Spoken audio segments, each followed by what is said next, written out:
Hello friends, welcome to Sambar classes. आजच्या व्हिडिओमध्ये topic आहे डेरिव्हेटिव्ह्ज ऑफ पॅरामेट्रिक फंक्शन्स. त्यावरील exercise 1.4 question number 1. Find dy by dx if त्यातला first problem x is equal to 80 square y is equal to 280. आता या problem मध्ये दोन वेगवेगळे फंक्शन दिलेले आहे.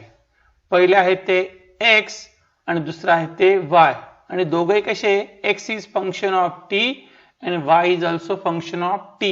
So here t is nothing but its parameter. t हा काय आहे पॅरामीटर. म्हणून अशा टाइपच्या फंक्शनला म्हटलं तर पॅरामेट्रिक फंक्शन. आणि याचं आपल्याला आता काय करायचं आहे डेरिव्हेटिव्ह काढायचं आहे. बघू याची मेथड. सोल्युशन मध्ये पहिल्या स्टेप मध्ये पहिलं फंक्शन मांडून घेऊ आपण. कोणतं पहिलं फंक्शन आहे x is equal to a t square. याला डिफरन्शिएट करू with respect to t. So differentiating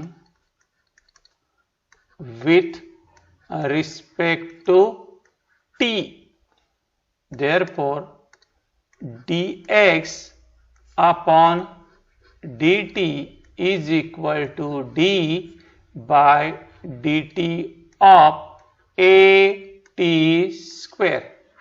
Therefore dx upon dt is equal to a हा कसा आहे कॉन्स्टंट, 2 हा पुढे येणार जे होऊन जाईल 2at. याला रिप्रेझेंट करू इक्वेशन नंबर 1. सिमिलरली जे सेकंड फंक्शन आहे, सेकंड फंक्शन ते कोणतं दिलेलं फंक्शन y इथे लिहितो बघा. y is equal to 2at. याला पण डिफरन्शिएट करू आपण. Differentiating with respect to t. तर हे होणार आहे dy by dt is equal to d by dt of 2at. therefore dy by dt is equal to 2a हा कसा आहे constant 2a into derivative of t with respect to t. तो किती असणार आहे 1. म्हणजे हे आलं 2a. याला रिप्रेझेंट करू इक्वेशन नंबर 2. आपल्याला आता फाइंड आउट काय करायचं आहे, आपल्याला फाइंड आउट करायचं आहे dy बाय dx. बट इथे लिहितो बघा मी, but dy by dx is equal to त्याचा फॉर्म्युला आहे dy बाय dt त्याला divided by dx upon dt. Parametric मध्ये इनडायरेक्टली dt जर कट केला तर काय राहतं फक्त dy बाय dx. थोडक्यात आपल्याला काय करायचं equation 2 divided by equation 1. Therefore dy by dx is equal to dy by dt त्याची व्हॅल्यू किती आहे 2a डिवायडेड बाय याची व्हॅल्यू किती आहे 2at. काय काय कॅन्सल होण्यासारखं आहे 2a काय झाला कॅन्सल. हा जर कॅन्सल केला आपण तर याचं फायनल जे आन्सर आहे ते मिळेल dy by dx is equal to 1 upon t. हे त्याचं answer. Okay okay. Problem number 2 काय दिले x is equal to a cot theta y is equal to b cosec theta. आता या प्रॉब्लेम मध्ये x is a function of theta and y is also a function of theta. म्हणजे parameter कोणता आहे theta हा parameter आहे. मग याचा आपल्याला सोल्युशन फाइंड आउट करायचं dy बाय dx. पहिली स्टेप त्याची. पहिल्या स्टेप मध्ये आपण काय करणार हा जो x आहे त्या x ला डिफरन्शिएट करू. मांडून घेतो मी इथे x is equal to a cot theta. याला काय करू differentiating with respect to parameter theta. Differentiating with respect to theta. तर हे होणार आहे dx upon d theta is equal to d by d theta of a cot theta.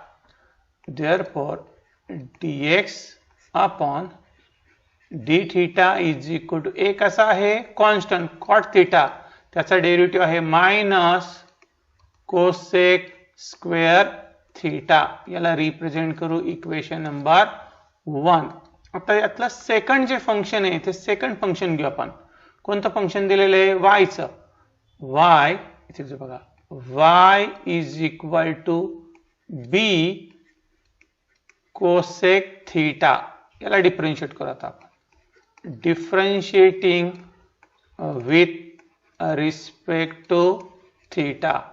Therefore dy upon d theta is equal to d by d theta of b cosec theta.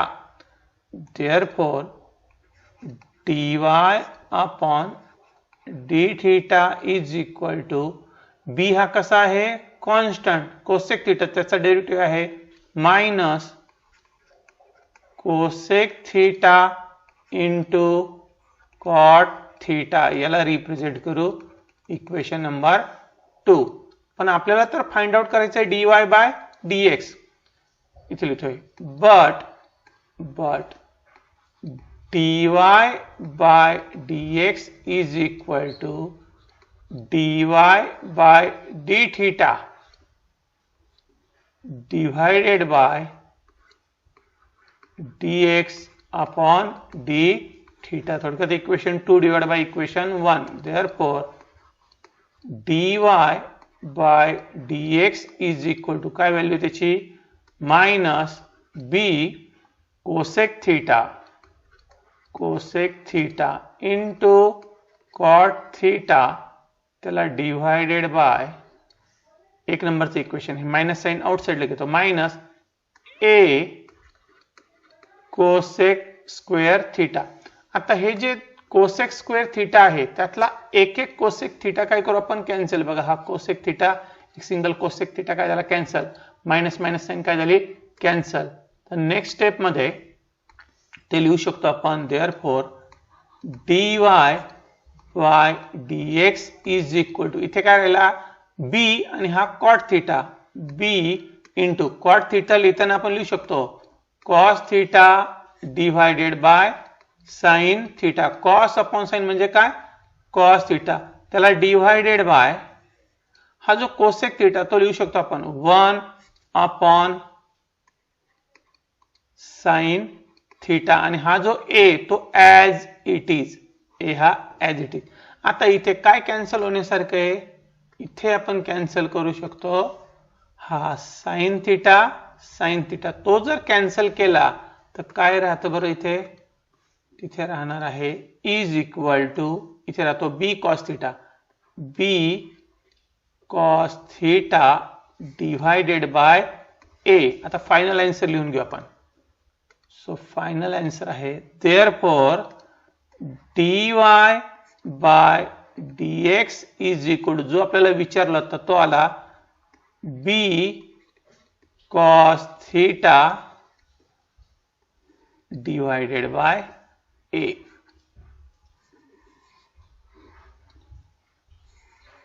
Okay,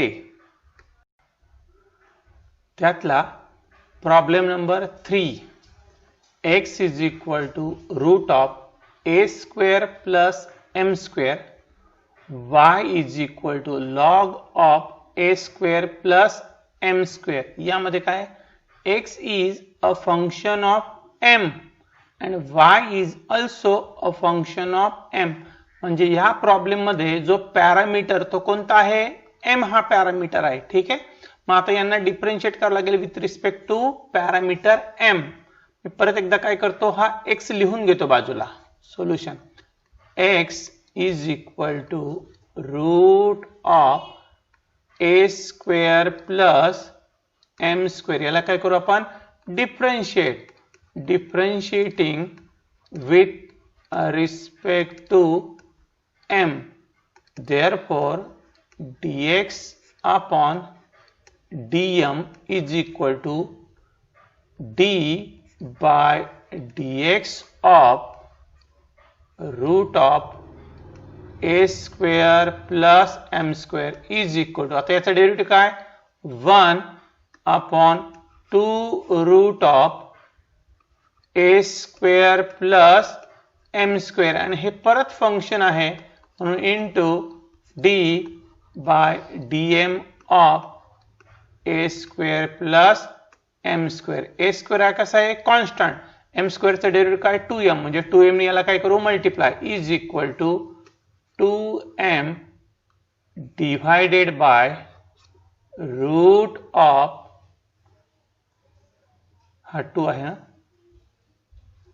2 root of a square plus m square, हा 2 2 काय झाला, cancel, is equal to m upon root of a square plus m square. Similarly जो second function आहे ते पण काय करून घेऊ आपण, डिफरेंशिएट करू. दुसरं कोणतं आहे दिलेलं आहे, y. So y is equal to किती दिलंय ते, log of a square plus m square. इथे आपण डिफरेंशिएट करू, differentiating with respect to m, therefore dy upon dm is equal, लॉगचा डेरिव्हेटिव्ह माहिती आहे, 1 upon a square plus m square into d by dm of a square plus m square is equal, a square हा कसा आहे, constant, त्याचा derivative काय 0, m स्क्वेअरचा derivative किती 2m, 2m इथे लिहिला आणि तो त्याला काय होईल, न्यूमरेटरला मल्टिप्लाय, म्हणजे ते होईल 2m upon in bracket a square plus m square. समजायला आपण रिप्रेझेंट करू इक्वेशन नंबर 2. हे कोणतं होतं, इक्वेशन नंबर 1. आपल्याला तर फाइंड आउट करायचंय, काय फाइंड आउट करायचं, dy बाय dx, इथे लिहितो बघा आता ते, therefore dy by dx is equal to, हे जे 2 नंबरचं इक्वेशन आहे काय ते लिहून घेतो मी, 2m divided by a square plus m square. याला कशाने डिवाइड करायचं, इक्वेशन नंबर 1. आता हे लिहिताना मी इंटरचेंज करून लिहितो, हे कसं लिहितो, under root of a square plus m square divided by m. असं का केलं, तो डिवाइडच्या ऐवजी इथं आपण काय केलं, मल्टिप्लाय, म्हणून न्यूमरेटर आणि डिनॉमिनेटर काय करून घेतले, इंटरचेंज. हा एक सिंगल m काय झाला, कॅन्सल, इज इक्वल टू, आता a square plus m square हा काय असतो, त्या रूटचा काय असतो, स्क्वेअर, त्यातला एक पार्ट काय झाला, कट झाला, एक रूट काय झाला, कट. एक स्टेप वाढवतो मी, हे आहे 2 into root of a square plus m square divided by, हा जो a square plus m square हा कसा लिहू शकतो आपण, root of a square plus m square, आणि त्याचा जर आपण स्क्वेअर केला तर हे रूट साइन निघून जाईल. असं का केलं की त्यातला एक पार्ट आपल्याला काय करायचा होता, कट करायचा होता, इज इक्वल टू, म्हणजे इथे राहिलं 2 upon root of a square plus m square. जे फायनल आन्सर आहे ना ते वरती लिहितो मी, हे बघा फायनल आन्सर आलं त्याचं. Therefore dy by dx is equal to 2 upon root of a square plus m square. ला बॉक्स करून देऊ. ओके,